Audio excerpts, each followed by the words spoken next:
केंद्रीय महिला बाल विकास मंत्री अन्नपूर्णा देवी ने झारखंड सरकार पर आरोप लगाया है। उन्होंने कहा कि जल जीवन मिशन पर हो रहे भ्रष्टाचार पर सरकार का संलिप्तता इसमें नजर आ रहा है।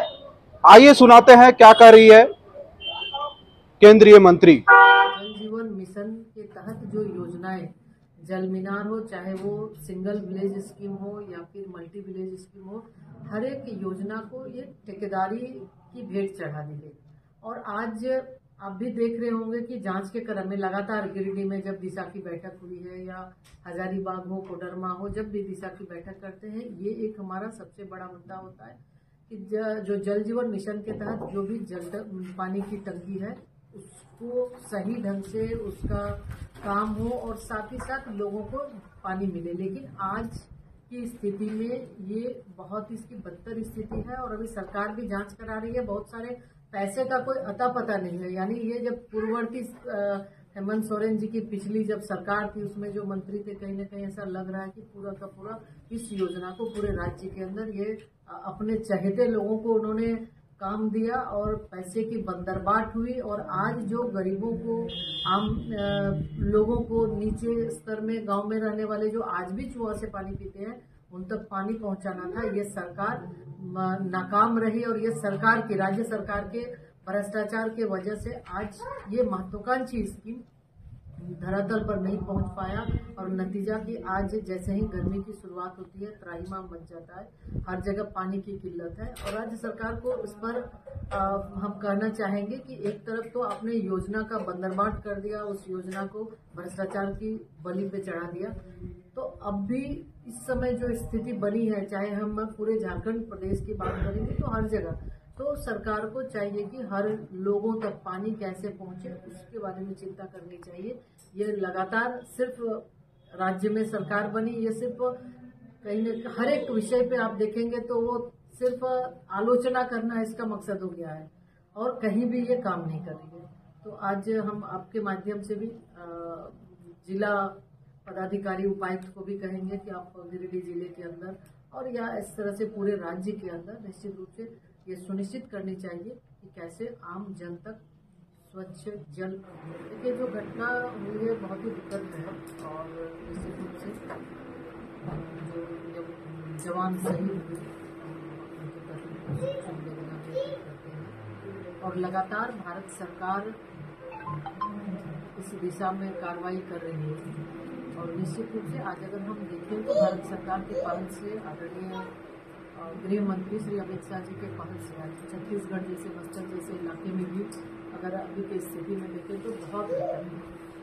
अब गांव के लोग सामने आने लगे हैं और इस तरह की घटना से कहीं न कहीं घटनाएं कम हो रही है। झारखंड प्रदेश में हम अगर देखें तो सरकार को इस पर विशेष, राज्य सरकार को इस पर विशेष फोकस करने की आवश्यकता है।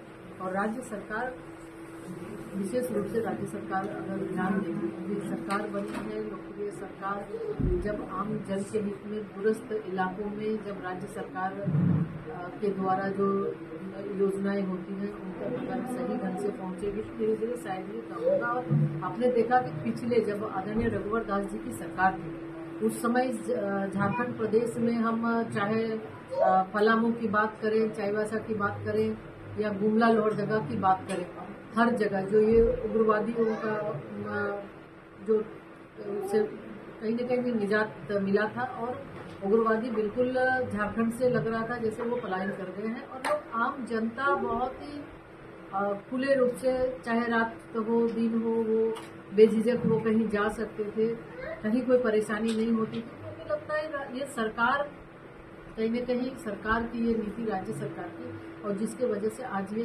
परेशानी होती है। और हमारे जवान जो हमारी रक्षा के लिए है, निश्चित तौर पर ऐसे जवानों को, जवान आज कहीं न कहीं इस तरह की घटनाएं होती है, आतंक जो उग्रवादी है उनके हाथों वो शहीद हो जाते हैं। तो हमें लगता है सरकार को इस पर विशेष फोकस करना है और भारत सरकार हमेशा से मदद करने के लिए तैयार है, तत्पर है। और हमेशा हमारे गृह मंत्री इस दिशा में काफ़ी बैठक भी करते हैं मुख्यमंत्रियों के साथ, और जो भी जिस तरह की भी सुविधाएं हो सकती है उनकी।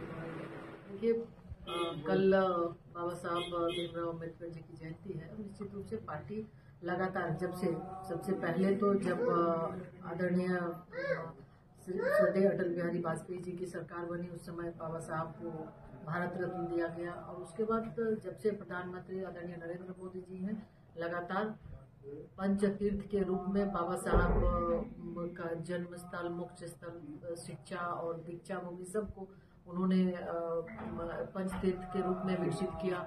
अम्बेडकर इंटरनेशनल सेंटर के साथ साथ अन्य चीज़ों को भी, यानी बाबा साहब से जुड़ी हुई हर वो यादें, हर वो चीज़ें जिनको आम जन तक पहुंचाने का, और बाबा साहब का जो संविधान है, निश्चित रूप से उस संविधान की रक्षा हो, सुरक्षा हो, इसके लिए लगातार पार्टी के द्वारा, भारतीय जनता पार्टी और आदरणीय प्रधानमंत्री जी के द्वारा कार्य किए जा रहे हैं। और लगातार हम सिर्फ एक दिन ये नहीं कि जन्मदिन, बल्कि लगातार ये पार्टी का ध्येय है कि बाबा साहब के आदर्शों को लेकर आगे चले, और निश्चित रूप से जो उनकी जो अपेक्षा थी और संविधान में जो निहित है, उन चीज़ों को आम जन तक उतारे।